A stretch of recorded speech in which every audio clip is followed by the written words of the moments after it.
Baik saudara-saudara, kali ini kita bahas tema yang lain, yaitu tentang trauma kapitis.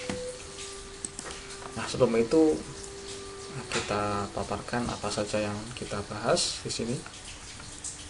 Mulai dari definisi epidemiologi, etiologi, klasifikasi, patofisiologi, manifestasi klinis, penjelasan umum, komplikasi, dan pemeriksaan penunjang. Maaf, ini ralat tidak dibahas di sini. Nah, apa itu trauma kapitis, saudara?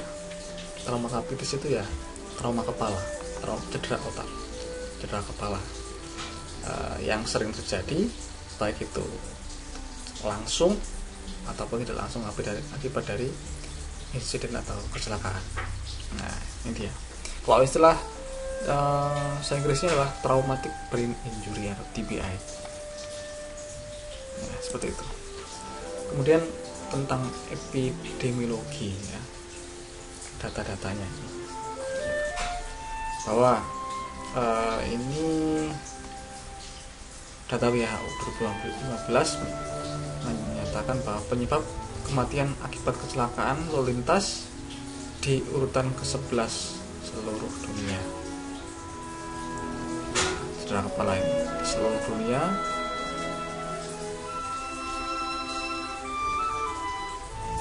urutan 11. Maaf, bukan yang ini. Kemudian, nah ini kalau yang Riskesdas ini menunjukkan di sini data Riskesdas 2018 insiden trauma kapitis dengan rata-rata, ya, rata-rata ini dari berbagai pulau ini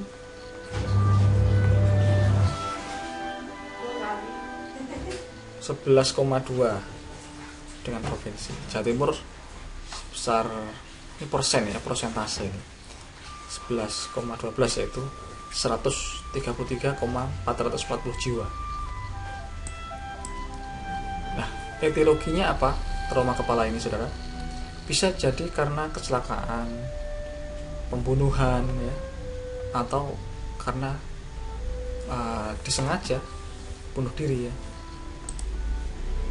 Nah, trauma kepala itu diklasifikasikan, mungkin kita sering dengar, saudara, ada istilahnya trauma kepala berat, sedang, ringan, ya. Bagaimana diklasifikasikan seperti itu? Nah, ternyata klasifikasiannya adalah berdasarkan penilaian GCS, salah satunya, ya, penilaian Glasgow Coma Scale.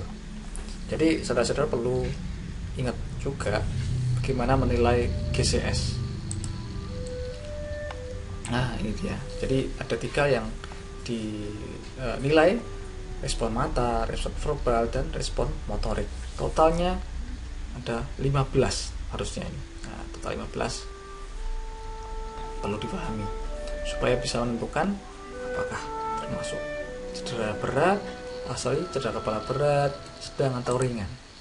Nah, ini adalah klasifikasiannya.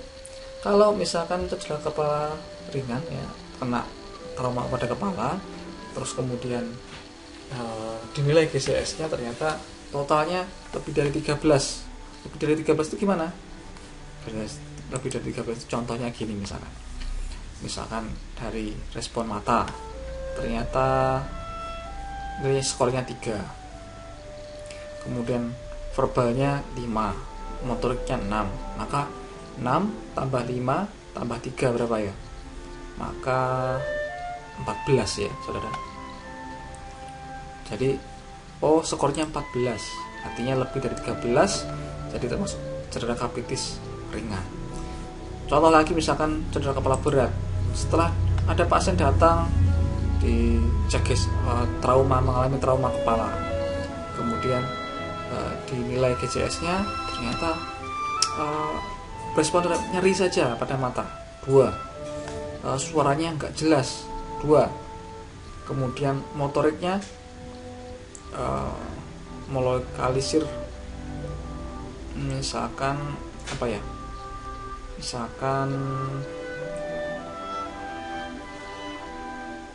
fleksi untuk menghindari nyeri, misalkan 4, ya, misalkan 4 tambah 2 tambah 2 berapa, saudara? 8, kurang dari 9. Jadi GCS kurang 9, bagi pasien tersebut kapitis berat. Nah, Gimana sih patofisiologinya?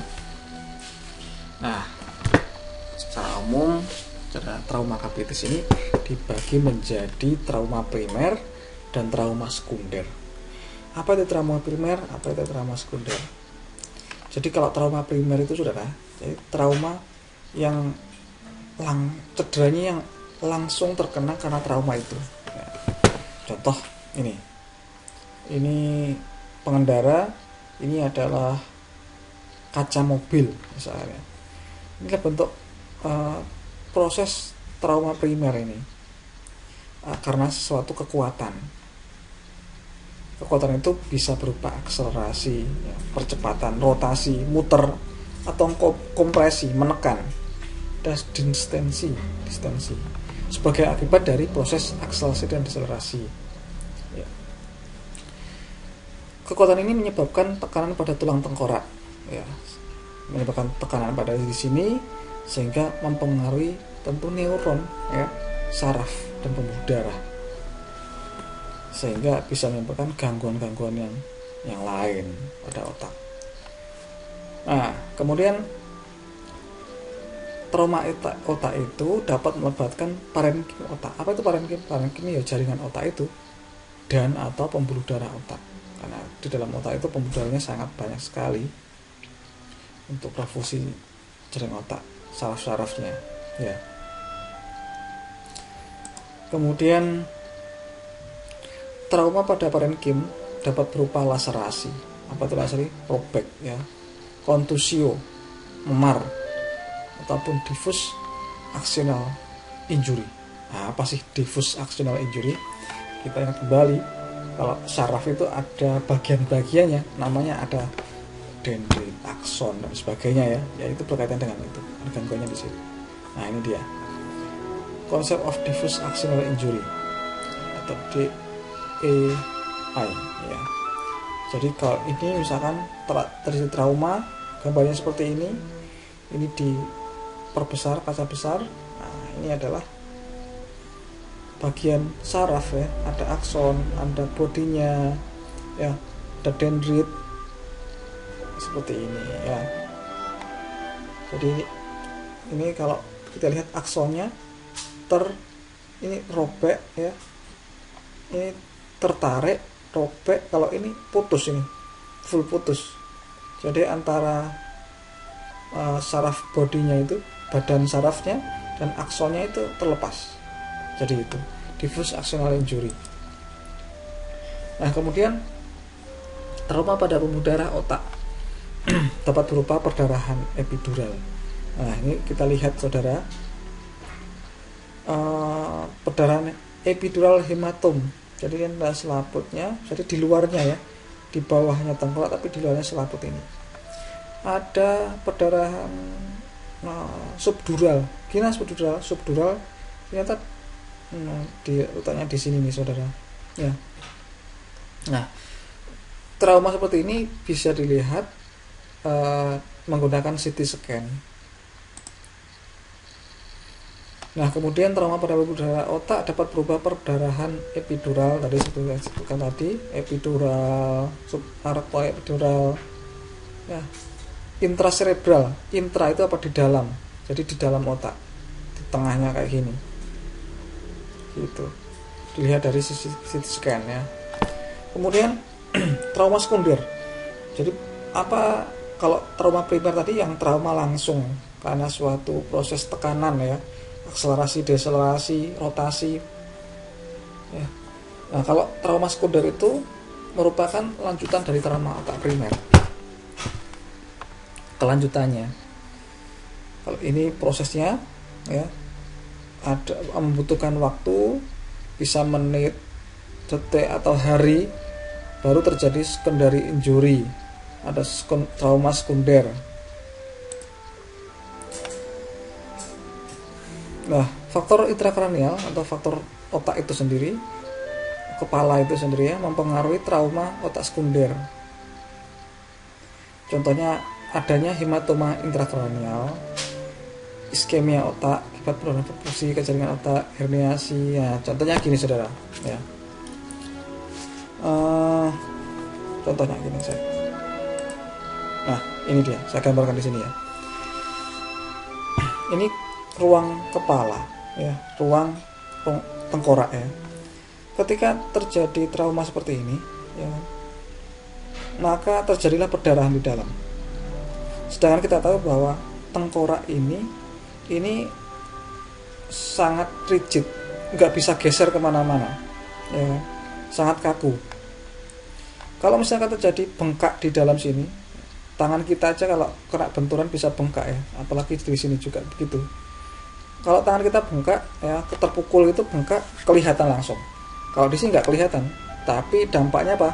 Menekan area yang lain ya, ini bisa menekan gitu karena bengkak ini tadi, sehingga mempengaruhi tekanan intrakranial dan juga perfusinya. Jadi perfusi pada otaknya ya, ini yang menyebabkan adanya trauma sekunder, otak sekunder ya. Jadi karena seperti itu, misalkan ada infeksi, demam, vasospasme, pembuluh darahnya menyempit, kejang. Ini justru memperberat terjadinya trauma otak itu. Ada 9 deadly itch ya. Ada 9 hal yang mematikan. Ini ini. Hiperkapnu, hipokapnu, hipoksemia, hipotensi, hipertermi, hiperglikemi, hipoglikemi, hiponatremi, hipoproteinemia, hemostasis. Ini hal-hal yang bisa mempengaruhi trauma otak sekunder. Gitu. Contoh satu ya, hiperkapnu. Hiper kan terlalu lebih dari normal ya, nilainya berlebih. Kapnu bertahap perubahan dengan pernafasan terlalu cepat ya, bisa juga berbahaya kepada otak sekunder, trauma otak sekunder itu. Hipokapnu juga begitu. Kalau frekuensi nafasnya terlalu rendah, juga oksigen nggak bisa maksimal, justru menumpuk karbon dioksidanya ya, ini juga berbahaya. Hipoksemia, oksigennya yang rendah. Hipotensi, tekanan darahnya yang rendah ya, karena kalau tekanan darah rendah tentu perfusi jaringan ya, aliran darah menuju ke otak juga menurun, dan padahal otak itu membutuhkan nutrisi, oksigen dan sebagainya.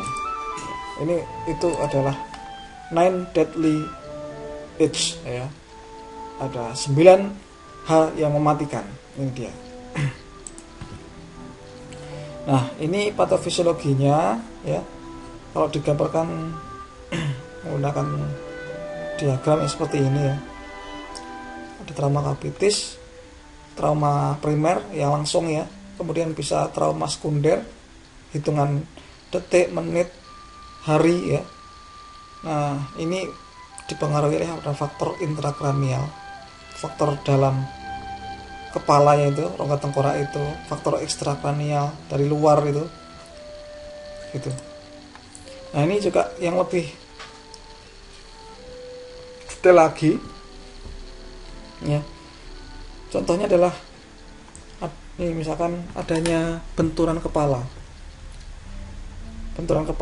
bisa menyebabkan ansietas. Trauma kapitis pada kepala, kemudian berlanjut ke trauma akibat deselerasi. Apa sih deselerasi itu? Deselerasi itu penurunan kecepatan ya. Contoh misalkan ya, ketika tadi kayak gambar yang di depan tadi, kepala nabrak di kaca tadi kan, awalnya cepat menatap gitu, tiba-tiba karena ada terbentur melambat, itu deselerasi.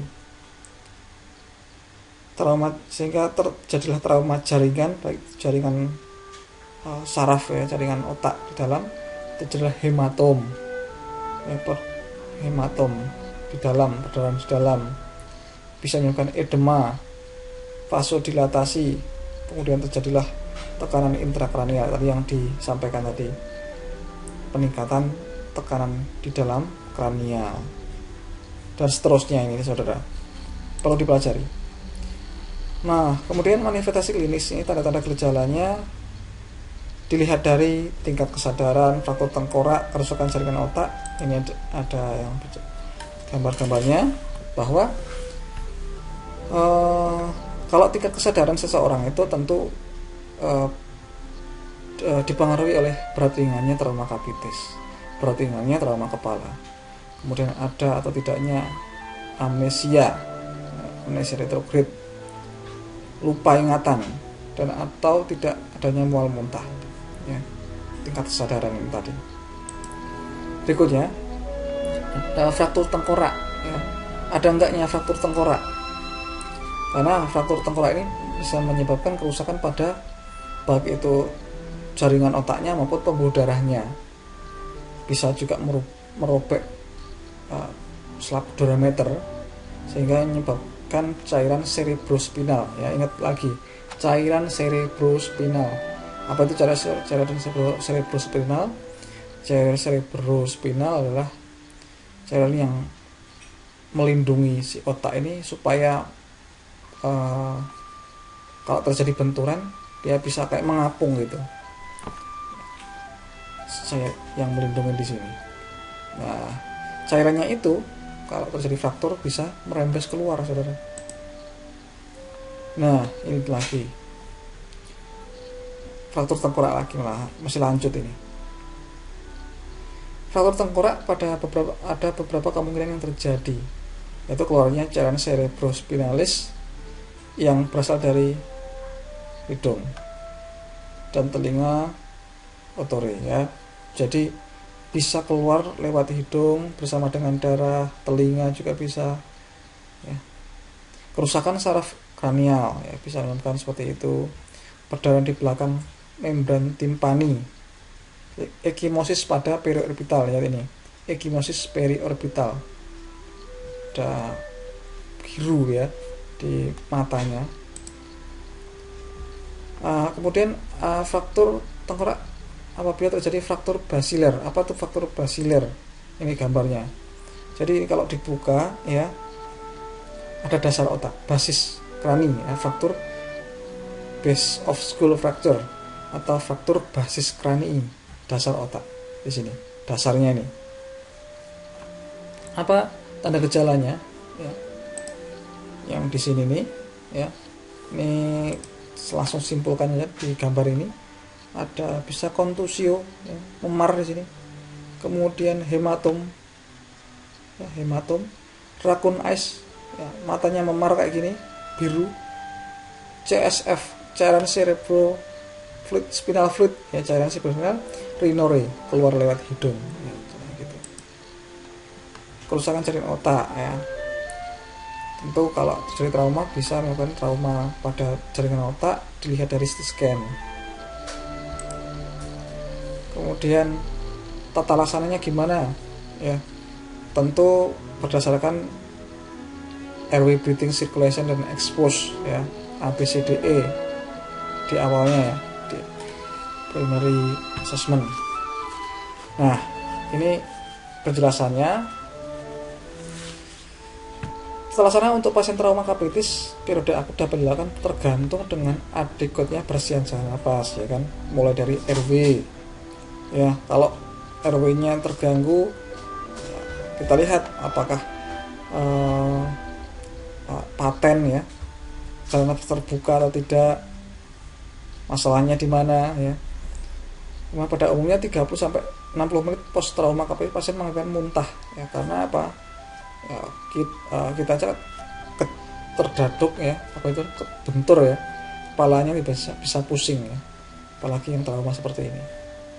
Nah, tindakannya adalah intubasi seperti ini, dan atau suction kalau ada muntahan, ada darah yang keluar di mulut, ya, kita suction. Tapi hati-hati terjadinya fraktur basis krani, ya, hati-hati. Kemudian breathingnya, keadaan status pernafasan harus diperhatikan tentunya, karena 60% dari pasien trauma kapitis mengalami hipoksia, ya, penurunan kadar oksigen dengan PaO2 kurang dari 50%. Gimana cara lihatnya? Pakai ini, oximetri ya. Kemudian sirkulasi nih sekarang. Tekanan darah sangat mempengaruhi tekanan perfusi otak. Maka dari itu, sirkulasi darah pasien juga harus diperhatikan ya. Tekanan darah sistol pasien perlu dipertahankan supaya lebih dari 90. Supaya lebih dari 90. Dengan kadar Hb hematorit yang normal akan mendukung kebutuhan oksigen. Ingat bahwa Hb itu tugasnya adalah mengikat oksigen salah satunya. Kalau Hb-nya berkurang, yang mengikat oksigen juga rendah. Nanti tambah lagi kekurangan oksigen ke suplai otak itu sendiri.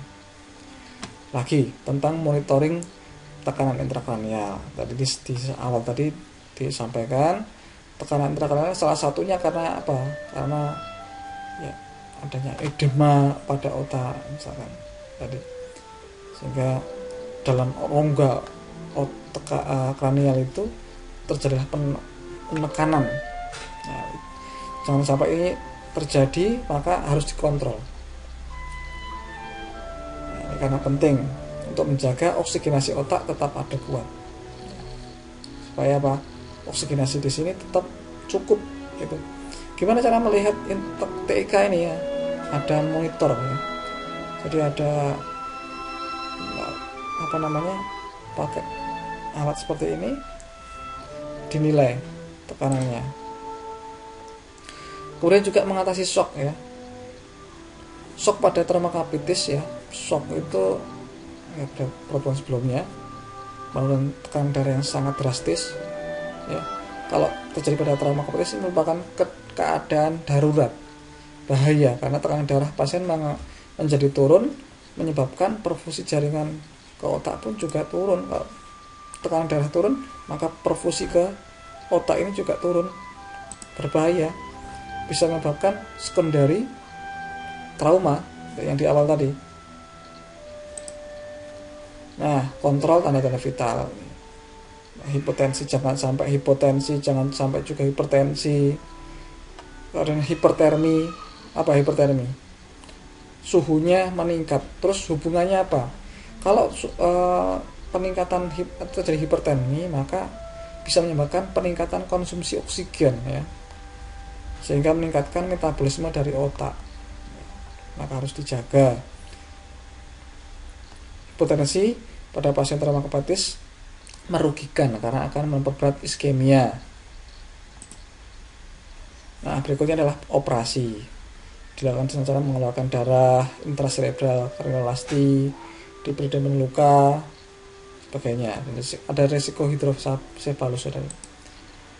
Nah, pengobatannya ini beberapa pengobatannya: obat anti kejang, manitol untuk mengurangi TIK ya, ini tekanan intrakranial, antibiotik untuk infeksinya, analgesik nyerinya, kortikosteroid, sedatif ya.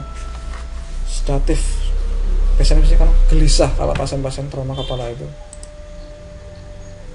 Pas komplikasinya kejang, demam, hidrosefalis, epilepsi, afasia, apraksia, amnesia, edema. Pemeriksaan penunjangnya tadi juga seperti disebutkan di awal, ada scan ya, untuk melihat adanya perdarahan, kelainan pada otak, patahan tulang ya, pembekakan pada tulang, pada jaringan otak, dinilai dari sini. Pemeriksaan laboratorium, misalkan kadar gula darah, pemeriksaan urea kreatinin. Nah, ini penting juga analisa gas darah dan pemeriksaan elektrolit. Juga karena perlu diperhatikan pemeriksaan neuropsikologis, sistem kejiwaan ya, karena pada trauma ini bisa mempengaruhi kejiwaan seseorang. Apalagi MRI, resonance imaging, EEG, elektroencephalografi ya, jadi kelistrikan pada otak, X-ray. Jadi seperti itu saudara, semoga bermanfaat. Terima kasih.